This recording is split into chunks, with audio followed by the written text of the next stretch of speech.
Behind me is the new IC-7300 Mark II, originally announced at the Tokyo Ham Fest, and then its first appearance was at the Newark Ham Radio Show about a month or so ago, and now we know what the projected UK price is.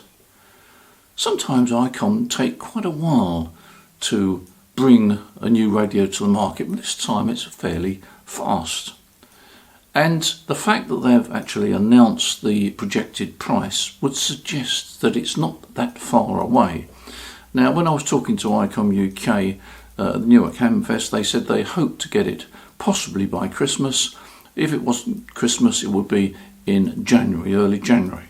Well, it may be that they're targeting before Christmas for the launch of this radio. Now, it's not really in the hands of Icom UK, it's in the hands of Icom in Tokyo as to when the first shipment comes into the UK.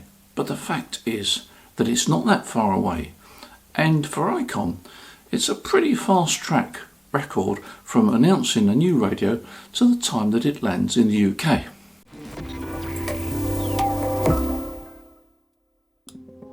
Yes, it was at the Newark Ham Convention that I first saw, and everybody else first saw, the Icom IC-7300, and it caused quite a lot of interest.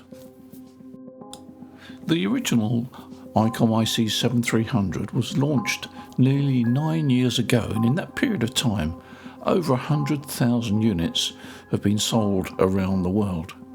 It's become the established budget class transceiver, the transceiver that introduced the majority to SDR radio and how it could perform all sorts of wonderful tricks that before SDR hadn't been possible.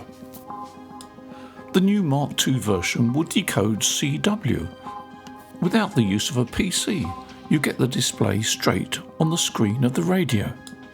The new Mark II has added an HDMI port. This means to say that you can plug in an external monitor. The HDMI port is on the back, and you can connect virtually any monitor you like that's got HDMI facility. That means even budget monitors will work with this radio. There's now an Ethernet port that caters for the various forms of remote operation. There's now provision for a separate receive antenna where you're trying to combat noise, or maybe you want to insert a bandpass filter. And the all-important USB-C socket has been added to permit connection to various outside sources back to the radio. There's also been improvements in the RF chain, as these graphs will show you. And all these features are brought together in the IC-7300 Mark II. I think the price, the UK price including VAT of £1,360 is probably a surprise to some of us, because I think we thought that perhaps it was going to be a bit more expensive. In actual fact, it's not much more expensive than the original 7300, particularly if you take into account that the price of the 7300 was fixed around about 8 or 9 years ago. So I think price-wise it represents a pleasant surprise to those that are thinking about upgrading. Maybe it will persuade others that thought they wouldn't be able to afford the upgrade to afford the upgrade. Then the downside, of course, is that it's going to have an effect on the second-hand price of the 7300s, the Mark I, if you refer to the Mark I. And that means to say that obviously the part exchange price is going to go down a bit because of the presence of the new Mark II. That's the way of the world, I'm afraid, but I still think you'll get a reasonable part exchange deal on the 7300 if you're thinking of upgrading to the Mark II. Of course, I'm talking about upgrading. I mean, there's many that perhaps think, gosh, I'm going to give Icom a try and see how it works out for me. Now, it's interesting and encouraging how we've got some really good high-performance transceivers at the lower end of the market, the lower price bracket. I know that they're not cheap by many people's standards, but nevertheless, they are affordable for a lot of people. And it means to say that if you can't afford one of the flagship radios, you're still going to get a radio that got the same sort of sensitivity, same power output, same capabilities of transmitting and receiving as the big flagship radios. Now the big flagship radios of course got all sorts of gizmos and all sorts of handy features on them, but when we come down to basics, the basic power output, the basic ability to receive, these lower price radios are really good performers.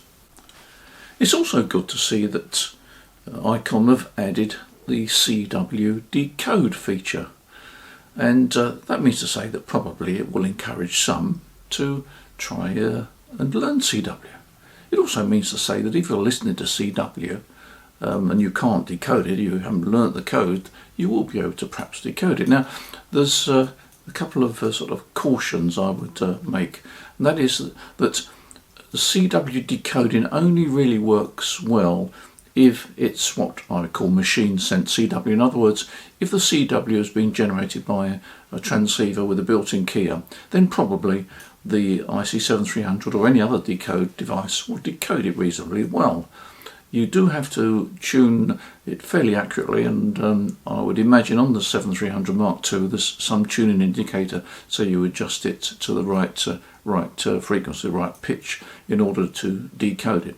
If you're copying hand sent CW, in other words with a straight key, then it may struggle if the operator is not sort of, not fairly rhythmic. There's a definite rhythm to CW, and if you start to sort of swing it a bit or extend the spacing, then the CW decoder in the radio probably won't decode it. But nevertheless, it's a handy feature, and it's encouraging to note that it's there on the 7300 Mark II. It's also very encouraging to see that they've got the facility for an external monitor, particularly with an HDMI socket.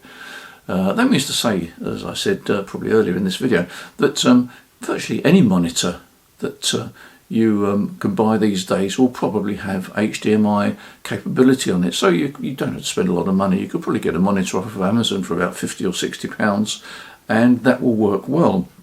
And it's always a benefit to have a larger screen, because with the modern radio there's so much data on the screen now that if you have a larger screen it's somewhat easier to see it. And of course, as you get older, your eyes aren't so good, and another example where a large screen is beneficial. And also the receive antenna socket, although it's SMA I think, the receive antenna socket is quite a handy feature, because a lot of us these days suffer with noise, and it's fairly well established now that if you put, for example, a loop antenna, a small loop antenna outside, you'll probably be able to reduce the noise on receive. And of course, if you want a separate receive antenna and try and do it externally without the built-in facility, it can be a bit cumbersome. You've got to work out the switch and make sure that the transmitter doesn't feed high level of power into the receiver, etc, etc.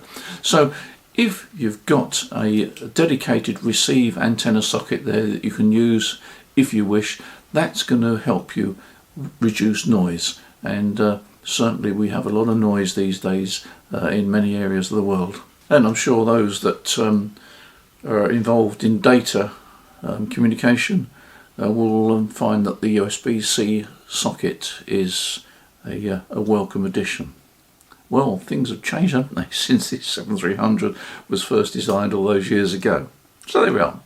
Anyway, we will have the 7300 Mark II in stock as soon as it arrives. We've got a large order in with Icom, and I'm not a betting man, but I would think that it's pretty likely that you may get one for Christmas, but don't quote me on it. All these estimated delivery dates tend to be estimated delivery dates. Sometimes they slip, so you might have a New Year present rather than a Christmas present. Time will tell, and we shall see. Anyway, if you're interested in this radio, then please contact us, and we'll be happy to put you on the list. We don't generally take deposits because it can cause all sorts of problems, You put a deposit with us, and we find we only get half what we thought we were going to get. So even though you've got a deposit, you don't get it. And the same works with other dealers. You know, you put a deposit with another dealer. The dealer says, "Oh, sorry, I didn't get enough," and therefore you've got to get your deposit back in order to come to another dealer like us. So we're quite happy to take details for you if you're interested in either part exchange or straight purchase. But we tend not to take deposits because it can cause problems. And I would say there's no reason to put a deposit down on a radio. When they come in, I think there'll be quite a few, and all you've got to do is to put your name down with us. And if we've got the quantity, you'll get one. And if we haven't, then you're free to go somewhere else if you can find someone that's got them. But we have got a very large order in, so I think the chances are that if you want a 7300 Mark II, we'll probably have one of the larger quantities. Anyway, thank you for your support on this channel. It's much appreciated. You take care, enjoy your ham radio, and well, it may not be that long before Christmas. I think that we're down to well, I'm not going to quote how many days are. It's less than 100 days. I keep getting told by various people how many days it is to Christmas.